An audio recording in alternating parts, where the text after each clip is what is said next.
Gerard and Rhino, and joining us now, Kidron Peterson. He is a candidate for the U.S. Congress to represent Mississippi's 4th Congressional District. Morning, Kidron. Thanks for coming on. Thank you for having me. All right, so tell us a little bit about your background and what prompted you to throw your hat in the ring and run for Congress. Well, I was born and raised in Poplarville, Mississippi. I've been there my whole life. I actually currently work there at a machine shop. I'm a machinist by trade. I run a 4-axis CNC machine. Been there my whole life. I was actually there before I even graduated out of high school. But I keep looking at a lot of things going on in our country today, and it seems like Congress is no longer worried about addressing the issues that we have facing our country. And I feel that God has led me to run for this office at this time. So that's the main reason I'm running right now. Okay. I'm looking at your website, which is Kidron4, the number 4, Congress.com. And why don't you tell our audience what your campaign slogan is, first thing that comes up on your site? That would be God, family, country. That's the way I believe everything should be run, because we should always put God first in everything we do, and our family second, and then our country. Because if our family's not straight, it's going to lead to a messed up country. And that's one thing I would like to say, too, right now is happy birthday to my wife, Rachel. Today's her birthday. Oh, that's awesome. Happy birthday. Fantastic. So how long have you been married? We have been married since 2016 is when we got married, and 2 or 3 years later we decided to have a baby, and that's when we got our 2-year-old Adeline. Okay. So awesome. This year would be, let me do I'm slow on math now. So it'd be 6 years, right? Yes, sir. This will be 6 years this year. Okay. And so, again, what caused you to think about, I'm not happy with the way things are going in our country. Perhaps you believe that Congress has not been as effective as you think they should be addressing some of these critical issues. Is that kind of what the genesis was, the catalyst for you to step in? Yes, sir. That is pretty much it. Like right now, it seems Congress is up there working for themselves. You look at some of the freshman senators that they have from Alabama right now. I think they had over 132 trades on the stocks, and they made like $900,000 in that 1 year. I see. In 2021. So what I would like to propose is a tax on all members of Congress at a rate of 10% per year they're in office above their salary. So anything they make above salary, they would be taxed 10% per year they're in office. So if they're in there for 4 years, they'll be taxed at a 40% rate of anything they make above salary. So they should be up there working for the American people, not worried about making their banking account grow, because America's too far in debt for them to be worried about their banking account instead of America's. That's their job. Their job is to run America efficiently, not run their own banking accounts while they're getting paid to run America.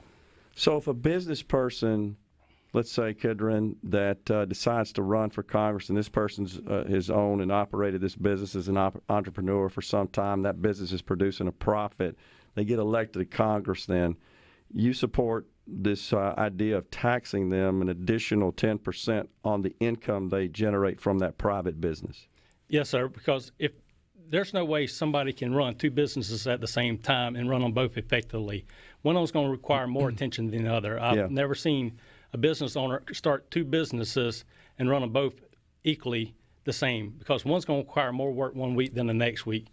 And if they really want to get in politics, they should be in there to help our country, not to worry about their business. They should be solely up there to focus on our country. Okay. So you would hope then that would deter people that are in that situation from running for Congress, and then divesting themselves of all their investments as well, because most of those are going to generate income as well. Yeah. To me, I love my country. I want to see it succeed. Okay. And if I'm up there trying to do too many things at one time, one of them's going to fall by the wayside, and a lot of them are up there for themselves. Yes, I understand some people's got businesses they don't want to leave, but if they step into the public arena, I think they should maybe put it in a trust where somebody else is taking care of it while they're in office. That way they have no dealings with it, kind of like what Trump did. He divested from everything he had. He didn't even take a salary. Right. So you could tell that he loved our country, unlike I believe he's the only president that's ever done something similar to that. That's part in my history. Okay. Is that something you would consider? Is just not taking a salary? Is that something you consider if you got elected?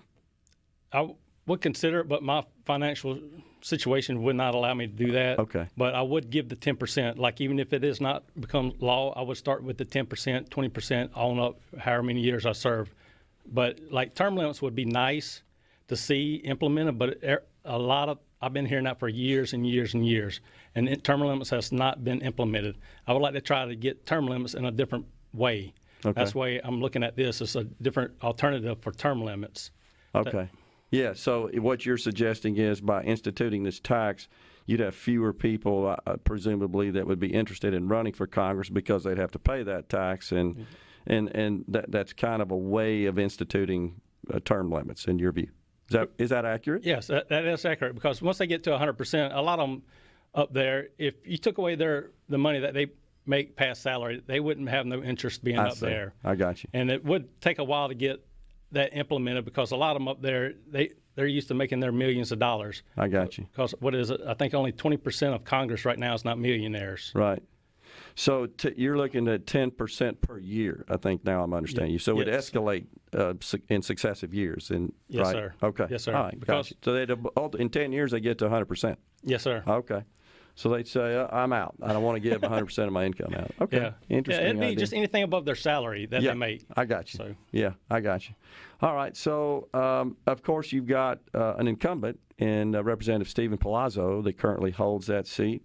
And you've got a number of other candidates in the primary as well. Tell us how you believe you're different from Representative Palazzo.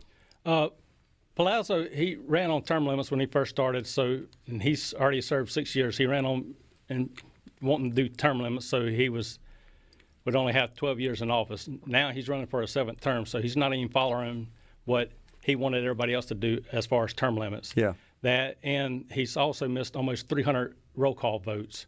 So he misses, on average, double what most other congressmen and women miss. Okay. So I don't think he's adequately representing Mississippi. All right. Are there any particular policy positions where you differ with Representative Palazzo that you can share with us? How about votes? Are there any votes that he's made as a sitting member of Congress that you disagreed with, where you would have voted differently? I don't know all the particulars about his whole entire voting record, but I do know some of his votes are not the best as far as being in line with the conservative agenda. Okay. So I think that is part of it. Like, one thing I do have an issue with is running on border security, but in 2016 they had a perfect opportunity to build the border wall. Trump ran on building the border wall, and then the Republicans controlled the House, Senate, and White House, so they could have easily built the border wall during that time frame, but they never did pass it.